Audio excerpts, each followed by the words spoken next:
Welcome to the Rugby Obsession Deep Dive.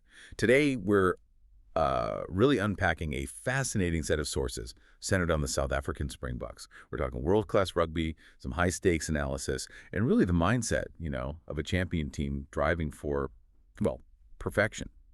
This is basically the ultimate shortcut to understanding what's next for the reigning back-to-back World Cup winners.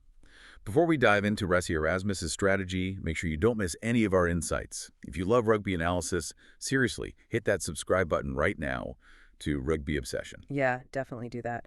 We've got material here covering the end of the Rugby Championship and the build-up to this critical year-end tour. The core mission, I think, is to understand this sort of paradox, why a team with a, quote, bulging trophy cabinet ranked #1 is feeling a bit apprehensive ahead of some major challenges coming up. Apprehensive, right? That's an interesting word choice for the world #1. It is, but it's not really fear. It's more that champion's instinct, Always looking for flaws, finding things to fix. And they have to address those flaws now because that #1 ranking, it's crucial for the 2027 World Cup draw, strategically vital. Okay, let's start there then. Where did this apprehension, this dissatisfaction actually begin? Okay. The Bucks just wrapped up the Rugby Championship, won it again. The final match, though, was that really tight one against Argentina, Los Pumas, 29-27 at Twickenham, October 4th. So on paper, it's a win, another trophy. But clearly behind the scenes, that result flashed some warning lights. Exactly. And what's fascinating is how the coaches, especially Erasmus, immediately framed that toughness. He used that great line about Argentina, didn't he?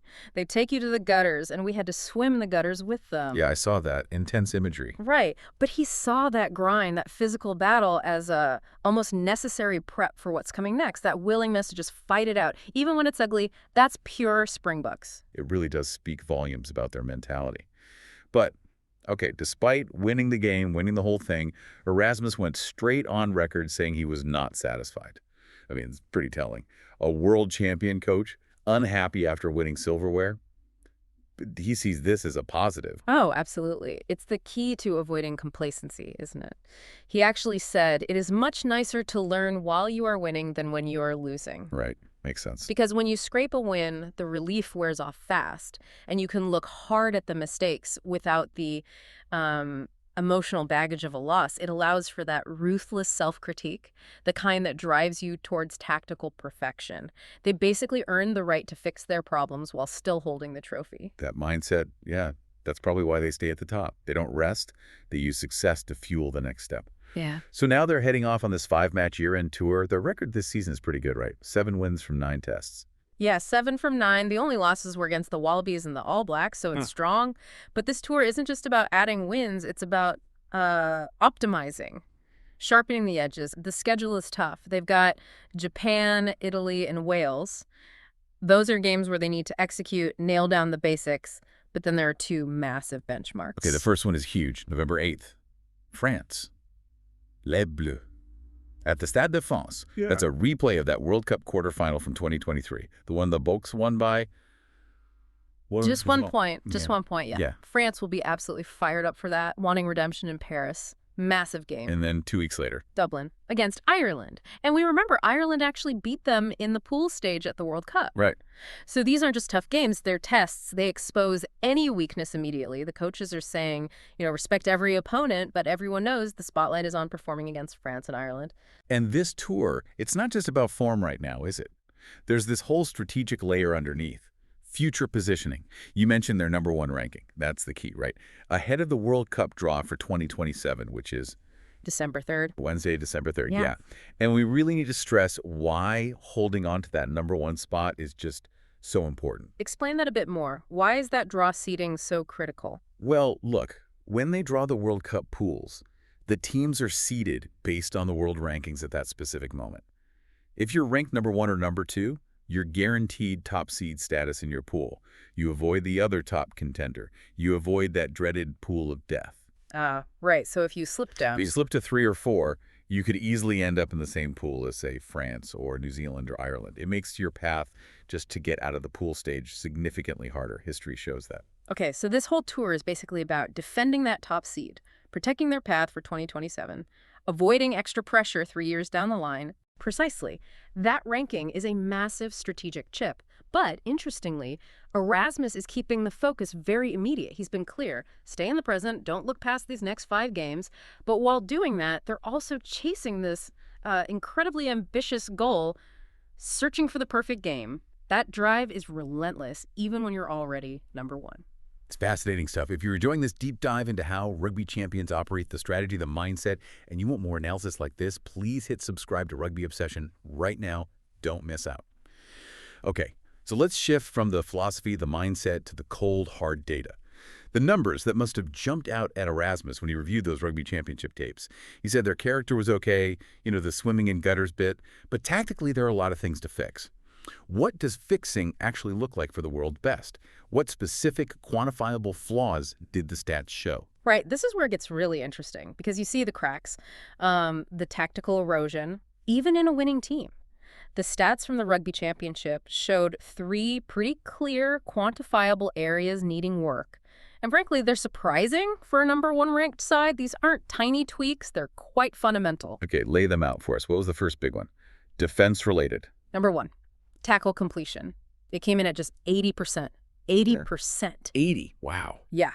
Now, for a top-tier professional side, especially one like the Boks, known for brutal defense, you expect upwards of 90%, maybe 92, 93%. 80% means 1 in 5 attempted tackles failed. And maybe the most shocking part, that was the lowest completion rate of all 4 teams in the Rugby Championship. Lowest. Below Argentina, Australia, New Zealand. Lowest. Okay, 20% failure rate. That's massive. What does that actually mean on the pitch? Especially against, say, a team like Ireland with their high-tempo attack. It's a huge liability, tactically. Against Ireland, who love to build phases, keep possession, a high tackle failure rate does 2 bad things. First, it means the Boks defense is under pressure for longer, gets fatigued. Second, those missed tackles. They often lead to quick ball for the attack, offloads, creating gaps. Which is exactly what Ireland thrives on. Exactly. You just cannot give a clinical attack like Ireland's that much easy momentum. Yeah. Fixing that 80% has to be like priority number 1 for the defense on this tour. Okay, moving on. Set pieces. Traditionally a South African strength, right? Especially playing up north. How did the lineout look? Yeah, set piece is always huge for them. It's their platform. But the second weakness identified was lineouts 1, only 83%. 83. So losing almost 1 in 5 of their own throws. Pretty much. 17% lost. And again, that ranked them only 3rd out of the 4 teams in the championship. That feels incredibly costly. What's the implication there, especially thinking about that game against France? Well, it just disrupts their whole attacking platform, doesn't it? France, Le Bleu, they rely so much on their power game, their driving hauls, often launched from lineouts inside opponent territory. If the Springboks are effectively gifting France possession on 17% of their own throws, you're just handing the initiative and potentially points to a team that loves to punish you physically up front. Yeah, can't afford that. Secure ball is non-negotiable against France in Paris. Absolutely not. Okay, and the third area. The scrum, often called the soul of the buck pack. How did that fare? The scrum was also below their usual standard, an 89% success rate. 89 sounds high-ish, maybe? It does, but again, context is key. It still ranked them 3rd out of the 4 teams. And when you think about the quality of packs they're about to face France, Ireland an 11% failure rate at scrum time. That means you're conceding penalties, losing field position, or maybe worst case, getting marched backwards by a dominant opposition pack. That's just not Springbok rugby. So let's pull back a bit. What does this all mean? You've got the world's number 1 team, winning trophies, but with clear technical weaknesses in 3 really core areas. Tackling at 80%, lineouts at 83%, scrums at 89%.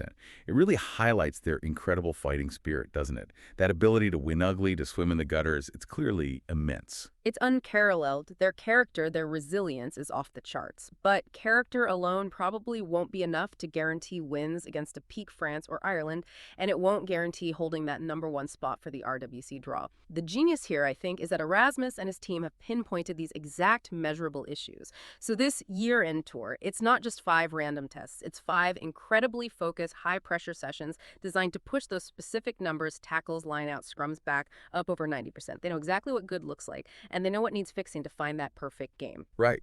So connecting it all, the Boks head into this really demanding tour, but with absolute laser focus. They know their weaknesses. They have specific, measurable goals for every single match. They're chasing optimization, not just results. That's the relentless drive. We've seen that even with a full trophy cabinet, the push for tactical perfection just never stops. The immediate goal is winning the tour, sure, but the bigger prize is optimizing their path to that 2027 World Cup draw. So we'd love to know what you think about this. Does having that #1 ranking heading into the draw actually ease the pressure on the Boks? Or does the absolute need to keep it intensify the pressure for perfection on this tour? Let us know your thoughts. Yeah, definitely let us know. And if you want to keep up with all these deep dives into rugby analysis, the strategy, the stats, make sure you subscribe to Rugby Obsession. Thank you for listening to the Rugby Obsession Deep Dive, and we will look forward to you listening to our next episode.